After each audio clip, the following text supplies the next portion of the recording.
Welcome back to my channel. Friends, क्या income tax department आपका पुराना असेसमेंट सिर्फ इस वजह से ओपन कर रहा है क्योंकि असेसिंग ऑफिसर की सोच बदल गई है, यानी बस एक चेंज ऑफ ओपिनियन से? फ्रेंड्स, आज हम एक बहुत ही इंपॉर्टेंट टॉपिक पर बात करेंगे।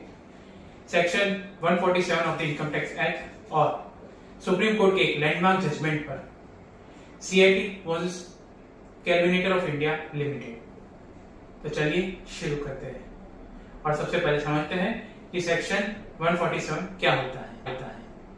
सेक्शन 147 कहता है, अगर असेसिंग ऑफिसर के पास रीजन टू बिलीव हो कि किसी असेसी की कुछ इनकम असिस्ट नहीं हुई है या फिर कुछ इनकम छुपा लिया गया है, तो वो असेसमेंट को रीओपन कर सकता है।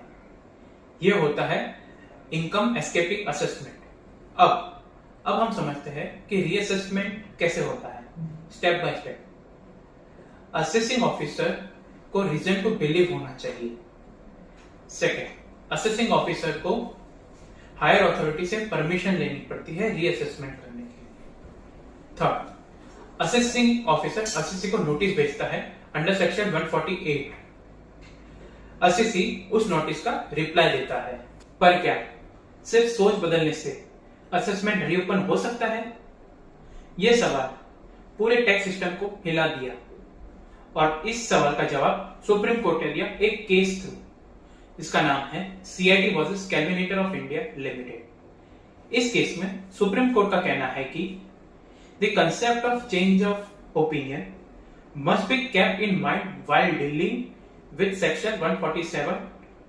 Reassessment cannot be done merely on the basis of a change of opinion। इसका मतलब है, अगर असेसिंग ऑफिसर ने एक बार असेसमेंट कंप्लीट कर दिया है और सब डॉक्यूमेंट उनके पास है, तो बाद में वो सिर्फ अपनी ओपिनियन बदलकर केस को फिर ओपन नहीं कर सकते।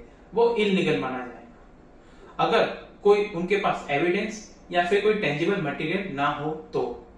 फ्रेंड्स, ये जजमेंट एक शील्ड की तरह है हर टैक्स पेयर के लिए, क्योंकि अगर ऑफिसर अपनी पुरानी फाइल देखकर सोच ले कि शायद गलती हो गई थी, तो ये रिव्यू माना जाएगा, रीअसेसमेंट नहीं। और इनकम टैक्स में रिव्यू का कोई प्रोविजन ही नहीं है। चलिए एक एग्जांपल से समझते हैं। मान लीजिए 2021 में असेसिंग ऑफिसर ने बैलेंस शीट को एक्सेप्ट कर लिया। फिर 2023 में वही ऑफिसर कहता है कि अब उसे लगता है ये गलत था, पर उसके पास कोई डॉक्यूमेंट या कोई प्रूफ नहीं था, तो सुप्रीम कोर्ट के मुताबिक ये चेंज ऑफ ओपिनियन है और ऐसे केस में रीओपनिंग इलीगल होगी।